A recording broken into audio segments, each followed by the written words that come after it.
그동안 센카쿠 열도를 둘러싸고 일본과 격한 충돌을 이어오던 중국이 1천여만 명의 팔로워를 보유한 소위 국뽕 유명 방송인의 반일 선동에 제동을 걸었는데요.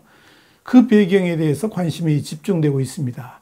중국이 이렇게 돌연 반일 선동을 단속할 수밖에 없는 그 이유, 여기에 대해서 Y타임스가 추적해 봤습니다. 지금 시작합니다.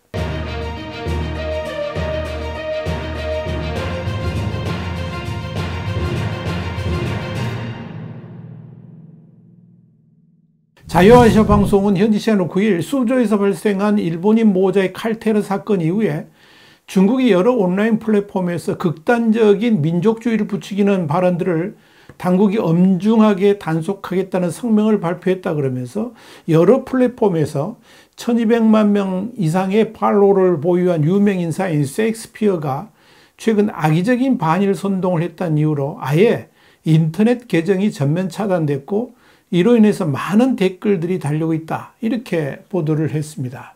자유아시아 방송은 이와 관련해서 반일 선동을 했다는 이유로 인터넷 계정을 정지시킨 일련의 사태가 과연 개별 플랫폼의 자발적 조치인지 아니면 당국이 지나친 국가주의 노선에 대한 제동을 걸면서 분위기를 조정하려는 시도인지 관심이 집중되고 있다. 이렇게 밝혔습니다. 자유아시아 방송에 따르면 최근 들어 여러 SNS 플랫폼들이 극단적인 민족주의 정서를 선동하고 있는 발언에 대해서 제동을 걸겠다고 잇따라 밝힌 바 있는데 실제로 1200만 명 이상의 유명한 방송인인 셰익스피어의 활동을 정지시킨 것은 일본을 청산하는 것은 우리 세대의 책임이다. 이런 내용이 담긴 반일 콘텐츠를 게시했다는 이유 때문이었습니다. 이와 관련해서 방송을 차단당한 셰익스피어라는 예명의 방송인은 중국의 쇼폼 시청각 플랫폼인 셔터스톡에 계정 중단과 관련된 내용을 올렸는데 이 또한 중단을 당했고 현재 그의 계정에서는 계정이 금지되어 당분간 운영할 수 없다. 이런 내용의 문구가 표시되고 있습니다. 그의 계정에서 반일 선동과 관련된 영상은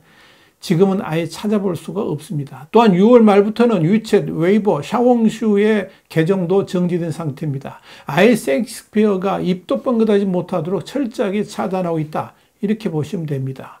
그런데 눈여겨볼 것은 이 유명한 방송인인 셰익스피어의 계정을 전면 차단한 사건에 대해서 논란이 일파만파 확산되고 있다는 점입니다. 그도 그럴 것이 그동안 중국 당국이 오히려 반일 선동을 하고 또 부채질도 했었는데 돌연 아무런 배경 설명도 없이 국가주의적 내용을 방송했다는 이유로 좀 더 구체적으로 말씀드리자면 반일 선동을 했다는 이유를 들어서 계정을 전면 중단했다는 것에 대해서 수많은 중국인들이 의아해하면서 오히려 황당해하고 있다는 겁니다. 그러자 옵서버닷컴이나 피닉스닷컴 같은 언론들까지 이 사건에 대한 논평을 게재하면서 집중적인 관심을 표명했습니다. 또 셰익스피어의 계정 차단과 관련된 찬반 양론들이 인터넷상에서 엄청나게 분출되고 있습니다.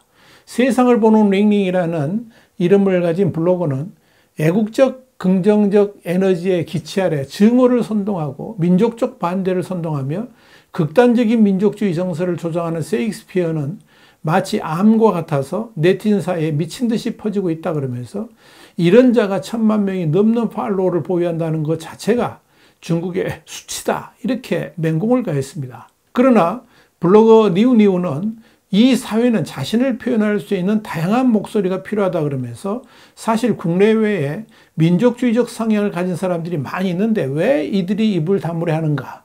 왜 그의 계정이 차단당해야 하는가? 그의 입을 막아서는 안 된다. 그러면서 반일 선동을 했던 셰익스피어를 적극 옹호했습니다. 이와 관련해서 중국의 독립논평가인 지펑은 최근 들어서 일부 중국인들의 일본 혐오 상황에 대해서 국내의 우려가 커지고 있다 그러면서 온라인 플랫폼이 이번 기회를 이용해서 일본 혐오 발언을 한 네티즌들에게 칼을 빼든 것은 중국에 대한 외부 세계의 부정적인 인상을 완화하기 위한 시도로 보인다라고 설명했습니다. 그는 이어서 반일 선동을 한 셰익스피어는 트래픽 흐름에 의존하는 전형적인 선동가라 그러면서 그에 대한 당국의 조치는 국가주의 선동을 일삼는 이들에게 공식 경고를 주기 위한 것이다. 이렇게 말을 했습니다. 지펑은 또한 일본인을 대상으로 사실상 테러를 저지른 후유핑 사건은 국제적인 문제로 비화가 됐는데 이런 문제를 반일 선동으로 몰고 간다는 것은 오히려 중국의 국익에도 도움이 되지 않으며 파퓰리스트들로 하여금 사회를 혼란하게 만들 수도 있다라고 지적을 했습니다.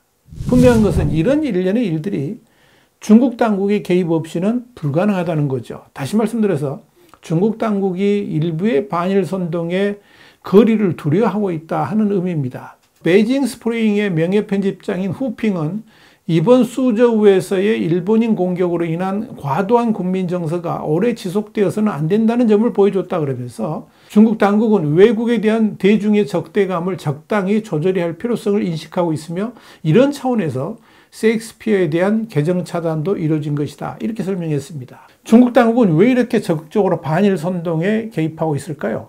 이유는 당장 외국으로부터 투자를 유치하려는 중국 당국의 속내가 담겨 있다고 볼 수 있을 겁니다.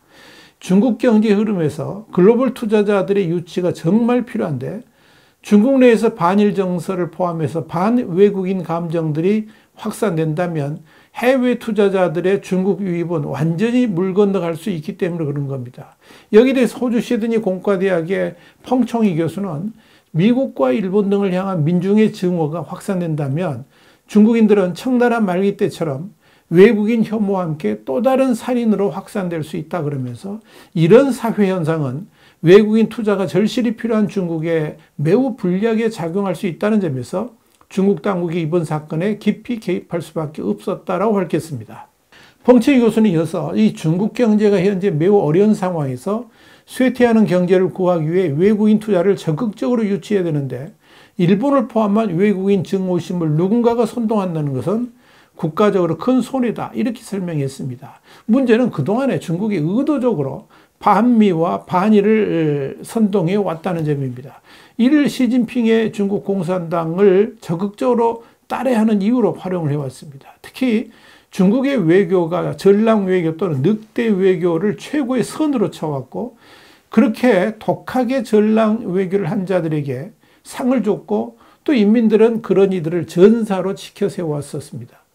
분위기가 그랬기 때문에 중국 내에서 소위 국가주의적 선동가들이 자랑스럽게 반미 및 반일을 선동해왔던 것이고 또 그런 자들이 대중의 관심을 끌어왔었습니다.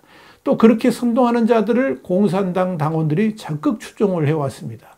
그렇기 때문에 실제적으로 아무런 문제도 없는 일본인들에 대해서 칼날을 휘두른 이 묻지마 폭력 사건이었지만 그럼에도 불구하고 그렇게 희생당한 일본인들 향해서 조롱하고 모욕하며 그것도 모자라서 반일 선동으로까지 이어졌다는 것은 도대체 이해가 안 가는 일이고 또 인간으로서 기본도 안 돼 있다라고 할 수가 있겠죠.